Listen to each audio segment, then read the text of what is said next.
ത്രിയേക ദൈവത്തിന്റെ വലിയ തിരുനാമത്തിന് മഹത്വം ഉണ്ടായിരിക്കട്ടെ. ഏവർക്കും ജന്മപ്പെരുന്നാളിന്റെ ആശംസകൾ മുന്നമേ നേരുന്നു. അഹമ്മദാബാദ് മദ്രാസനം കുടുംബാരാധനാ വർഷമായി 2024-25 ആരാധനാ വർഷം ആചരിക്കുമ്പോൾ വേദപുസ്തകത്തിലെ ഒരു പ്രാർത്ഥനയെക്കുറിച്ച് ചിന്തിക്കുവാനായി ആഗ്രഹിക്കുകയാണ്.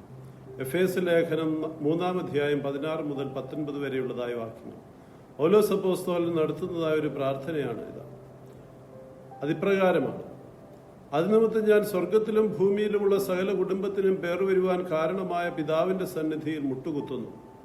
അവൻ തന്റെ മഹത്വത്തിന്റെ ധനത്തിനൊത്തവണ്ണം അവന്റെ ആത്മാവിനാൽ നിങ്ങൾ അകത്തെ മനുഷ്യനെ സംബന്ധിച്ച് ശക്തിയോടെ ബലപ്പെടേണ്ടതിനും ക്രിസ്തു വിശ്വാസത്താൽ നിങ്ങളുടെ ഹൃദയങ്ങളിൽ വസിക്കേണ്ടതിനും വരം നൽകണമെന്നും നിങ്ങൾ സ്നേഹത്തിൽ വേരൂന്നി അടിസ്ഥാനപ്പെട്ടവരായി വീതിയും നീളവും ഉയരവും ആഴവും എന്താ എന്ന സകല വിശുദ്ധന്മാരോടും കൂടെ ഗ്രഹിപ്പാനും പരിജ്ഞാനത്തെ കവിയുന്ന ക്രിസ്തുവിൻ സ്നേഹത്തെ അറിവാനും പ്രാപ്തരാവുകയും ദൈവത്തിന്റെ എല്ലാ നിറവിനോളം നിറഞ്ഞു വരികയും വേണമെന്നും പ്രാർത്ഥിക്കുന്നു. അപ്പോസ്തലൻ എഫേസ്യ സഭയിലെ ആളുകളുടെ ആത്മീയമായ ജീവിതം എങ്ങനെയായിരിക്കണമെന്ന് ചിന്തിക്കുന്നതിനാണ് ഈ പ്രാർത്ഥന. ഒരു പ്രധാനാചാര്യൻ തന്റെ ആടുകൾക്ക് വേണ്ടി, തന്റെ ജനത്തിനു വേണ്ടി നടത്തുന്നതായ ഒരു പ്രാർത്ഥനയാണിത്. അവർ എങ്ങനെയുള്ളവർ ആയിരിക്കണം? ഒന്നാമതായിട്ട് അവർ ക്രിസ്തു അവരുടെ ഉള്ളിൽ അകത്തെ മനുഷ്യനെ സംബന്ധിച്ച് ബലപ്പെടുത്തിയിരിക്കണം. രണ്ടാമതായിട്ട് ക്രിസ്തു അവരുടെ ഉള്ളിൽ വസിക്കണം. മൂന്നാമതായിട്ട് ദൈവസ്നേഹത്തിൽ അവർ നിറയണം. അകത്തെ മനുഷ്യനെ സംബന്ധിച്ച് ബലപ്പെടണമെന്ന് പറയുമ്പോൾ ക്രിസ്തീയ ജീവിതം ഒരു വടംവലി മത്സരം പോലെയാണ്. അകത്തെ മനുഷ്യനും പുറത്തെ മനുഷ്യനും, നന്മയും തിന്മയും തമ്മിലും ജഡവും ആത്മാവും തമ്മിലും, ഈ താൽക്കാലികമായ ലോകവും നിത്യമായ ലോകവും തമ്മിലും നമ്മുടെ ഉള്ളിൽ ഒരു വലിയ സംഘർഷം ഉണ്ടാക്കുന്നുണ്ട്. ഒരു സംഘർഷഭൂമിയാണ് നമ്മുടെ ഹൃദയം എന്ന് പറയുന്നത്. ഏത് തള്ളണം ഏത് കൊള്ളണം എന്ന് തിരഞ്ഞെടുക്കുവാൻ അറിയാതെ വരുന്നു. പലപ്പോഴും ആത്മാവിന്റെ എരിച്ചിലിനെ ജഡം വിഴുങ്ങുകയാണ് ഉണ്ടാകുന്നത്. അത് ആദാമിന്റെ കാലം മുതൽ മനുഷ്യരുടെ ഇടയിൽ സംഭവിക്കുന്നതാണ്. കർത്താവിനെ ഉറപ്പിച്ചുകൊണ്ട് പറയുന്നു, ആത്മാവ് ഒരുക്കമുള്ളത് ജഡമോ ബലഹീനമത്രേ. ആത്മാവ് എപ്പോഴും ജഡത്തിന്റെ ഇംഗിതത്തിന് വഴങ്ങുന്നതാണ് കാണിക്കുന്നത്. അപ്പോസ്തലന്മാരും ഇവണ്ണം ജഡത്തെ അതിന്റെ മോഹങ്ങളെ ഉപേക്ഷിച്ച് ആത്മാവിനെ അനുസരിക്കണമെന്ന് പഠിപ്പിക്കുന്നു. ആത്മാവിന്റെ ചിന്ത ജീവനും ജഡത്തിന്റെ ചിന്ത മരണവുമാകുന്നു. ഗലാത്യർക്ക് എഴുതിയ ലേഖനം 5-ാം അധ്യായം 19-ാമത്തെ വാക്യത്തിൽ മുതൽ കാണുന്നതായ കാര്യം നമുക്കെല്ലാവർക്കും എളുപ്പമുള്ള അറിയാവുന്നതാണ്.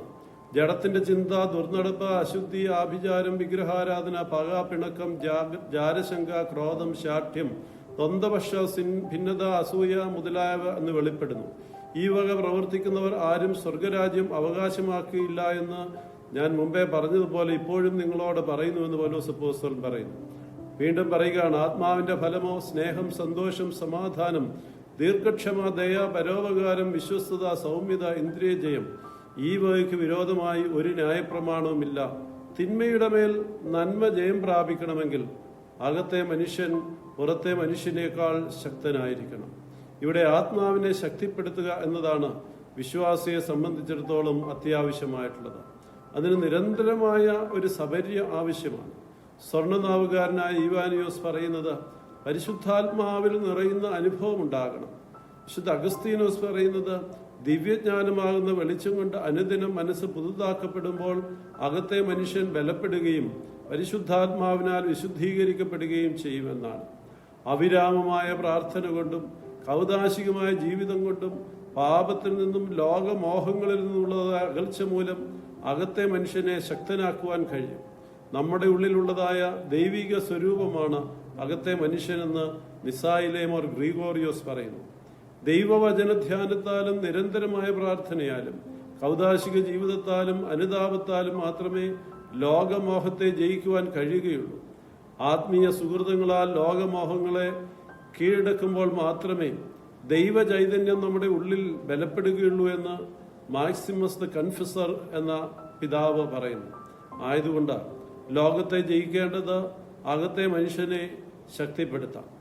രണ്ടാമതായിട്ട് ക്രിസ്തു നിങ്ങളുടെ ഉള്ളിൽ വസിക്കണമെന്നാണ് പരിശുദ്ധനായ പൗലോസ് അപ്പോസ്തലൻ ആ സഭയിലെ ആളുകളെ കുറിച്ച് പറയുന്നത്. എന്ന് പറഞ്ഞാൽ വിശ്വാസത്താൽ ക്രിസ്തു നമ്മുടെ ഉള്ളിൽ വസിക്കണം. ഗലാത്യർക്ക് എഴുതിയ ലേഖനം 2-ാം അധ്യായം 20-ാം വാക്യത്തിൽ പൗലോസ് അപ്പോസ്തലൻ ഇപ്രകാരം തന്നെ കുറിച്ച് പറയുന്നുണ്ട്: ഞാൻ ക്രിസ്തുവിനോടുകൂടെ ക്രൂശിക്കപ്പെട്ടിരിക്കുന്നു, ഇനി ജീവിക്കുന്നത് ഞാനല്ല, ക്രിസ്തു അത്രേ എന്നിൽ ജീവിക്കുന്നു. ഇപ്പോൾ ഞാൻ ജഡത്തിൽ ജീവിക്കുന്നതോ എന്നെ സ്നേഹിച്ച് എനിക്ക് വേണ്ടി തന്നെത്താൻ ഏൽപ്പിച്ചു കൊടുത്ത ദൈവപുത്രനിലേക്കുള്ളതാ വിശ്വാസത്താലത്രേ ജീവിക്കുന്നു എന്ന് പറയുകയാണ്. ക്രിസ്തു നമ്മിൽ വസിക്കുക എന്നതുകൊണ്ട് നാം മറ്റൊരു ക്രിസ്തു ആയിത്തീരുക എന്നതാണ് അപ്പോസ്തലൻ ഉദ്ദേശിക്കുന്നത്. മാമോദീസായിലൂടെ ഒരുവൻ ക്രിസ്തുവിലായിത്തീരുന്നതോടെ അവൻ പുതിയ സൃഷ്ടിയായി ക്രിസ്തുവിന്റെ പ്രതിരൂപമായി തീരുകയാണ്. നിസായിലെമോർ ഗ്രിഗോറിയോസ് ഇതിനെക്കുറിച്ച് പറയുന്നത് ഇങ്ങനെയാണ്: He who has Christ in himself has transformed his all being into image of him who created him എന്ന് പറയുകയാണ്. This is a transformation. And this transformation is the goal of our life, Christian life. നാം മറ്റൊരു ക്രിസ്തുവായി തീരുന്ന അനുഭവമാണ്. നാം മറ്റൊരു ക്രിസ്തു ആകുമ്പോൾ ക്രിസ്തുവിന്റെ ഭാവം നമ്മളിൽ ജനിക്കണം. അങ്ങനെ നാം വിശുദ്ധിയുള്ളവരും ദൈവാനുരൂപികളും രക്ഷയുണ്ടാക്കുന്നവരും ക്ഷമിക്കുന്നവരും സ്നേഹിക്കുന്നവരും കരുതുന്നവരും ആശ്വസിപ്പിക്കുന്നവരുമായിത്തീരുന്നു. തിരുജനനത്തിനായി കാത്തിരിക്കുന്നതായ ഈ കാലത്ത് ക്രിസ്തുമസ് നമ്മെ ഓർപ്പിക്കുന്നതും ഇത് തന്നെയാണ്. ക്രിസ്തു നമ്മിൽ ഉരുവാകേണ്ടതിന്റെ ആവശ്യകതയാണ്. പ്രിയമുള്ളവരെ, നമുക്കും പ്രാർത്ഥിക്കാം: ദൈവമേ, എൻ്റെ ഹൃദയത്തിലും അങ്ങ് കടന്നു വസിക്കണമേ. അങ്ങനെ ഞാൻ അവിടുത്തെ ആലയവും ഞങ്ങൾ അങ്ങയെ പ്രതിബിംബിക്കുന്നവരും ആയിത്തീരണമേ. മൂന്നാമതായിട്ട് പൗലോസ് അപ്പോസ്തലൻ എഫേസ്യർക്ക് വേണ്ടി പ്രാർത്ഥിക്കുന്നത് അവർ ക്രിസ്തുവിന്റെ സ്നേഹത്തെ തിരിച്ചറിയുന്നവരായി ക്രിസ്തു സ്നേഹത്തിൽ നിറയുന്നവരായിരിക്കണം എന്നാണ്. ഇവിടെ അപ്പോസ്തലൻ പ്രാർത്ഥിക്കുന്നത് സ്നേഹത്തിൽ വേരൂന്നി അടിസ്ഥാനപ്പെട്ടവരായി വീതിയും നീളവും ഉയരവും ആഴവും എന്താ എന്ന സകല വിശുദ്ധന്മാരോടും കൂടെ ഗ്രഹിപ്പാനും പരിജ്ഞാനത്തെ കവിയുന്ന ക്രിസ്തുവിൻ സ്നേഹത്തെ അറിയുവാനും പ്രാപ്തരാകണം. ദൈവത്തിന്റെ എല്ലാ നിറവിനോളം നിറഞ്ഞു വരികയും വേണം എന്നാണ്. അതായത് നമ്മുടെ സ്വഭാവം ക്രിസ്തുവിന്റെ സ്നേഹത്തിൽ അടിസ്ഥാനപ്പെട്ടതായിരിക്കണം. അങ്ങനെ ക്രിസ്തുവിന്റെ സ്നേഹം നമ്മിൽ പ്രതിഫലിപ്പിക്കണമെങ്കിൽ ക്രിസ്തുവിന്റെ സ്നേഹത്തിന്റെ ആഴവും പരപ്പും നാം അറിഞ്ഞിരിക്കണം എന്നാണ് പൗലോസ് അപ്പോസ്തലൻ അവിടെ ഉദ്ദേശിക്കുന്നത്. ദൈവം തന്റെ മക്കളാകുന്ന നമ്മെ അത്യധികമായി സ്നേഹിക്കുന്നു എന്നുള്ളതായ കാര്യം നാം ഓർക്കുക. നമ്മെ സൃഷ്ടിച്ചത് തന്നെ അവന്റെ സ്നേഹത്തിന്റെ പൂർത്തീകരണമാണ് എന്നാണ് പിതാക്കന്മാർ പറയുന്നത്.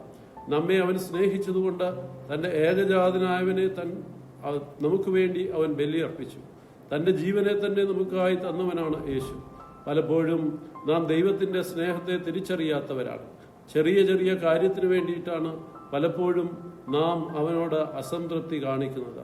പ്രിയമുള്ളവരെ, ആകയാൽ നമ്മുടെ ജീവനും നമ്മുടെ ദൈവത്തിന്റെ ക്രിസ്തുവിന്റെ സ്നേഹം നാം മനസ്സിലാക്കി അവന്റെ സ്നേഹത്തിൽ മനസ്സിലാക്കിക്കൊണ്ട് അവനെ സ്നേഹിക്കുവാൻ തക്കവണ്ണം നമുക്ക് ഏവർക്കും സാധിക്കണം. അങ്ങനെ സ്നേഹിക്കുമ്പോഴാണ് യഥാർത്ഥത്തിൽ ക്രിസ്തുവിന്റെ സ്നേഹം നമ്മളിൽ കുടികൊള്ളുകയും ആ സ്നേഹം നിറഞ്ഞവരായി നമ്മ പൂത്തുലഞ്ഞ് ദൈവ മക്കളായി ദൈവസ്നേഹം ലോകത്തിൽ വിതയ്ക്കുന്നവരായി കലഹത്തിന്റെ മക്കളല്ല, സ്നേഹത്തിന്റെയും ശാന്തതയുടെയും സൗമ്യതയുടെയും മക്കളായി ലോകത്തിന് ദൈവത്തെ കാണിച്ചു കൊടുക്കുന്ന ദൈവസ്നേഹം പകർന്നു കൊടുക്കുന്ന മക്കളായി തീരുന്നത് ആയതുകൊണ്ട് പ്രിയമുള്ളവരെ, നമുക്ക് ഓരോരുത്തർക്കും പ്രാർത്ഥിക്കാം. ദൈവമേ, എൻ്റെ ആത്മാവിൽ എൻ്റെ അകത്തെ മനുഷ്യനെ ശക്തീകരിക്കണമേ. ഈ ലോകത്തോട് പടവെട്ടുവാനുള്ളതായ ശക്തി എനിക്കില്ല. കർത്താവെ, എന്നെ അവിടുന്ന് ശക്തീകരിക്കണമേ.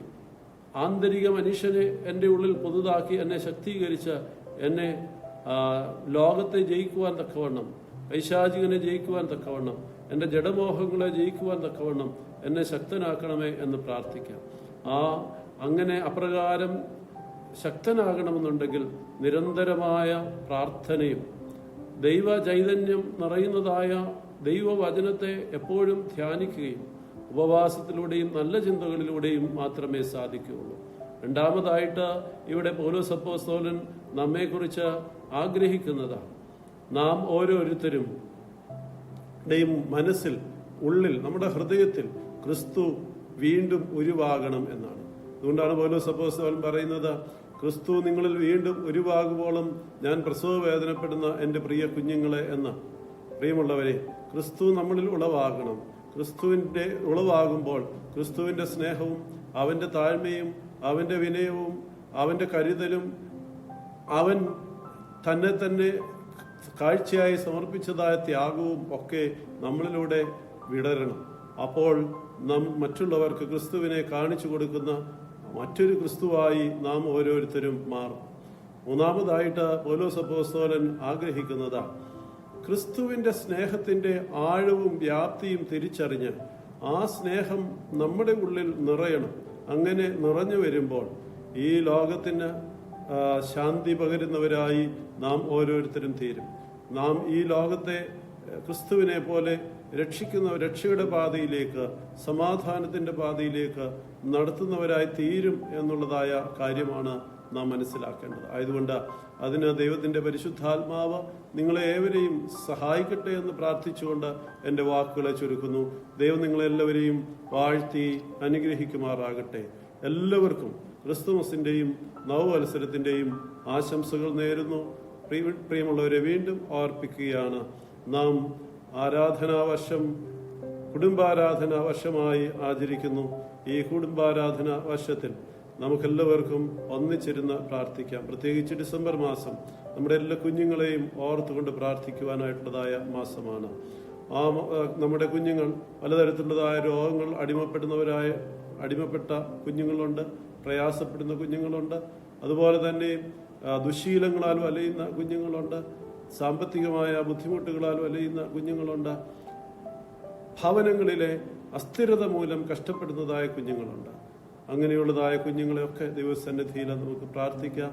നമ്മുടെ കുഞ്ഞുങ്ങളാണ് നമ്മുടെ സഭയുടെയും നമ്മുടെ സമൂഹത്തിന്റെയും അടിസ്ഥാനം എന്നുള്ളതായ കാര്യം ഓർത്ത് കുഞ്ഞുങ്ങളെ ദൈവസന്നിധിയിൽ ഓർത്തുകൊണ്ട് പ്രാർത്ഥിക്കാം.